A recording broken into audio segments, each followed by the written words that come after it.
is looking to get an early warning system to help predict earthquakes. A lawmaker is asking the legislature for funding. News specialist Lindsay Ayers shows us how it would help.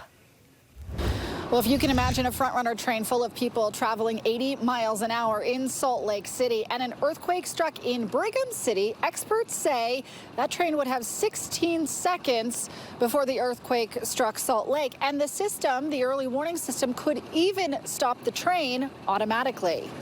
When the earthquake comes through, they have a little mass, so it shakes that. And even for really small earthquakes, we might not feel it, but the mass and the seismometer will. This is just one of the 170 sensors buried throughout Utah that help notify the University of Utah seismograph stations when an earthquake has happened. So now we can identify and locate an earthquake within minutes. If we upgrade our telemetry and add more stations, then it would be a matter of seconds. And Dr. Emily Morton, research scientist, says the difference between minutes and seconds could make all the difference in saving lives. You have fires, you lose access to those utilities for months, and if that's something we can prevent in the short term, that makes coming back from the earthquake damage better. One Utah lawmaker from Mill Creek is asking the legislature for $5 million to help fund an early warning system for Utah. It would be putting seismometers, probably 80 more.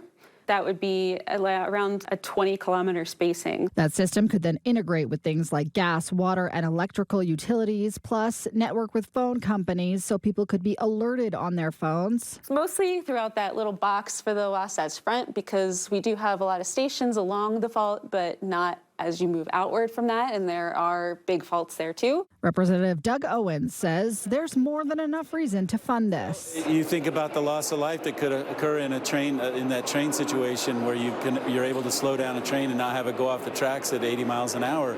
That could save hundreds of lives. That's worth $5 million. And Dr. Morton says that with the help of additional federal money to supplement, the system could be operational within 5 years. Our geologists see the need for it. The science is there. The connectivity through the internet is there to help in this situation. So it's something we ought to be thinking hard about. The last big earthquake was probably 200 or 300 years ago. So yeah, it could happen at any time, probably sooner than 1,000 years. But yeah, we don't know. So how much warning could we actually get? Well, experts say if a quake struck in Brigham City, Ogden would get 1 second, Salt Lake would get 16, and Provo would get 33 seconds. In the case of that Magna quake, Salt Lake would have gotten a 2-second head start. For KSL 5 News, I'm Lindsay Ayers. Back to you.